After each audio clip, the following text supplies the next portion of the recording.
I became the ambassador, Israel's ambassador to the United Nations in 1984. And shortly afterwards, I had a visit in my office, which I revisited the other day with the shocking discovery that we don't change the furniture or anything. And we have grown economically. But this office definitely enjoys constancy. There's no question about that. So in this same office, I got a knock on the door, and there is a young gentleman who wants to see you. And he says he knows you. And in he comes, and this is a strapping chassid with a beard, face. And I said, do I know you? He says, you don't know me. Bibi, this is Shmaya. He doesn't say anything to you. Shmaya was a member of Kibbutz of Mapam, familiar to you. And he'd been a very fine soldier of mine in the unit that I served in the army, and I was his commander, and I hadn't seen him for a few years, as you can see. And he said, well, you see, I've become a Lubavitcher, and the Rebbe wants to see you. He said, the Rebbe wants to see me. Okay, let's go see him. And I said, it's not so simple. We have to go to see him. And this was the eve of Simchat Torah. So he said, we'll go tonight. I said, okay, 7, 8 o'clock. He said, no, 12 o'clock I'll pick you up. Midnight. All right, picked me up. We came to that famous address, a replica of a house we have near Ben Gurion Airport. No, that's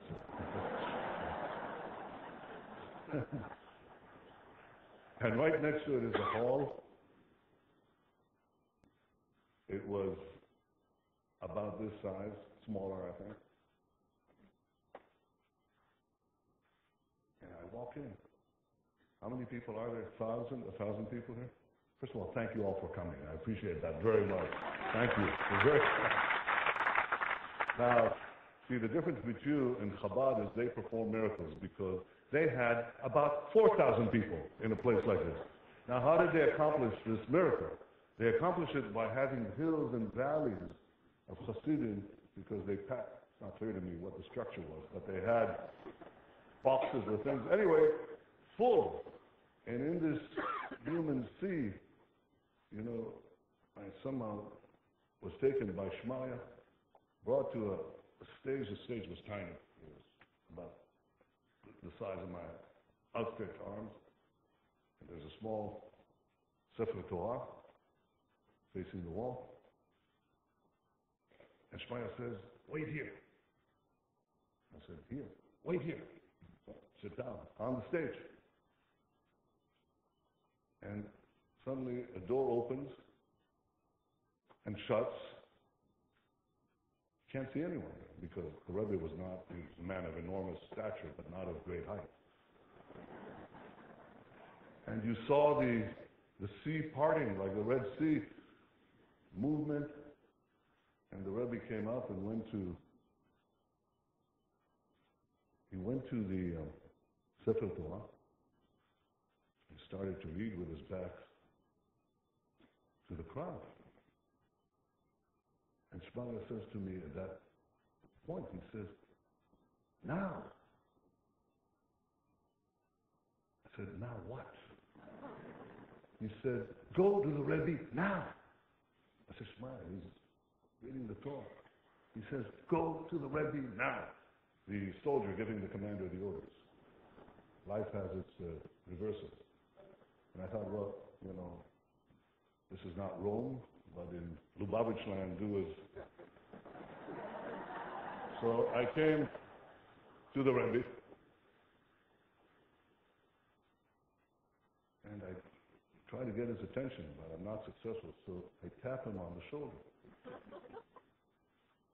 And he looks like this to the side. And I said, in English. I said, Rebbe, I came to see you.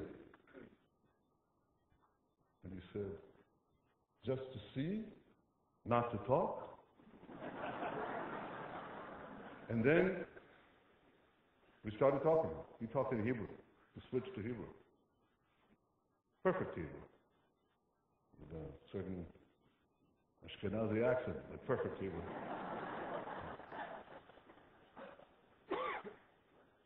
And we spoke for about 5 minutes, 10 minutes, and the Hasidim are getting very restless. 15 minutes, 20 minutes, and there's a buzz, a hum that begins to rise. 30 minutes, 35 minutes, I think my physical safety is now in jeopardy. And after 40 minutes, he stopped. He said what he wanted to say. And he turned to the audience, and with his hands, started to get the Hasidim to sing and dance. And then something happened I'll never forget at the end of my life. The Rebbe and his brother-in-law, I think they were both approaching 80 at the time, or maybe in their mid-70s, they took the Sefer Torah, the Torah school,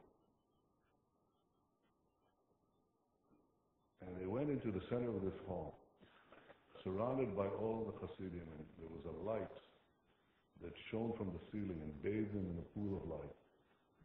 And I see these two old bearded Jews dancing in a circle of lights with a Torah. And I felt the strength of generations, the power of our traditions, our faith, our people. And now I'll tell you what the Rebbe told me. He said many things, but he said one big thing. He said, you will go into a house of lies. That's how we call a particular institution.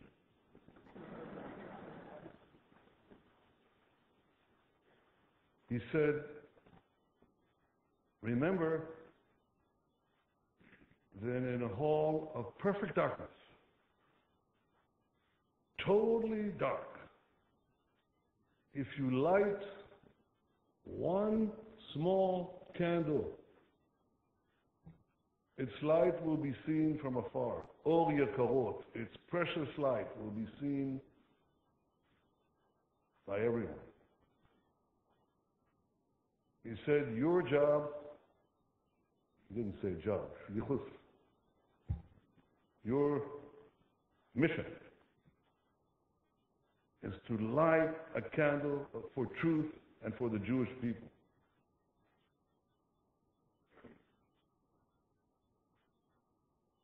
And that's what I've tried to do ever since.